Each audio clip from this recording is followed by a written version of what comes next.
Hey guys, how's it going? Michael Troy here. Today we are looking at Frank Miller Presents Ancient Enemies, The Greater Good one shot from Dan Didio and Jim Calafiore, another Jim Calafiore drawn Frank Miller Presents book. I'm so excited. Such a cool artist.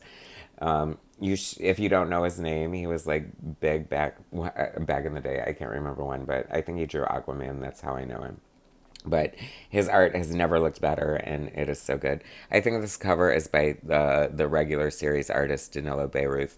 These one shots are supporting the maxi series of Ancient Enemies, and they're sort of like cliff notes, like sort of like one shots to further expound on the origins of the single characters, and then this one is kind of like the group itself. So super cool. I love this cover.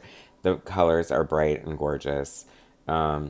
Great design here. I have to say, like, the production is going very well on this.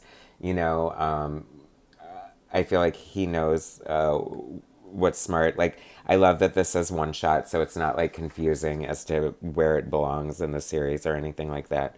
Ancient Enemies, The Greater Good, Frank Miller, President and Editor in Chief, Dan Didio, Publisher.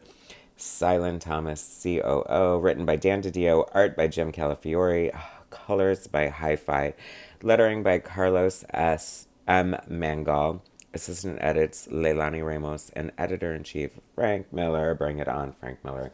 We need some more Frank, but everybody knows that. It's coming, kids. It's coming. Frank is going to be drawing Ronin #4, and I am going to die. Okay, so this has the leader of the greater good in a flashback giving birth, which is always triggering, right? Especially when you give birth to something like this. Like, this was disgusting, disturbing. The fact, like, those teeth, the fact that it's talking, and this heinous woman. It is so funny. Like, I feel like this, like, I feel like it's been coming, but the sinister, like, evil behind the greater good, like, I I feel it like echoing through my mind throughout the entire series, like the greater good, the greater good.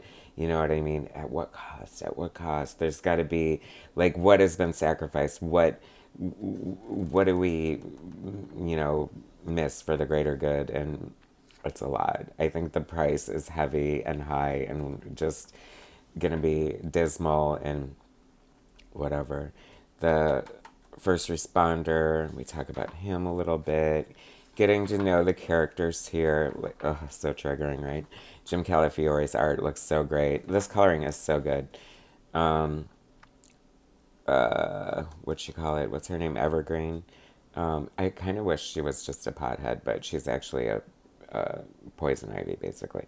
Um, like she regenerates with plants and controls plants. And then there's Racer Girl. She's interesting because it's been revealed. She passes herself off as a speedster, but she's actually a time traveler, which she's keeping on the low key. So she's sort of like moving through time, and it just makes it look like she's moving faster, which I think is super interesting.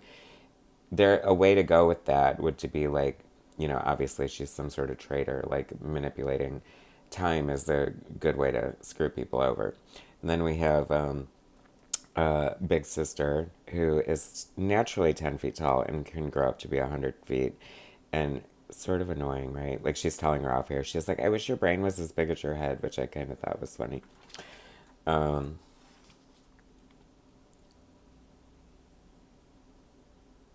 but yeah, it just goes into like, so she's like, the leader is like talking about the team members because she's like trying to bond with this computer, which also I feel like might tie into like all the crap going on with AI right now.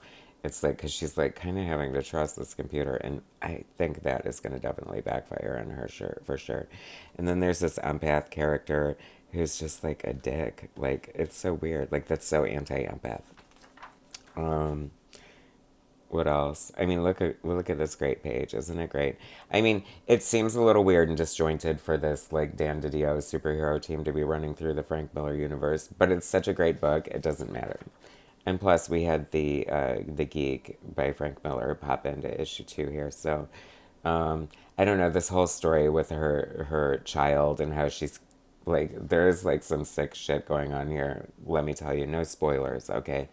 But I'm telling you, if this is like in your read pile, or you're on the fence about this, definitely do not sit on Ancient Enemies. It's fun. It is a Netflix series. It is a summer blockbuster. It is superhero soap opera and sinister intrigue all in one, and I really enjoy it.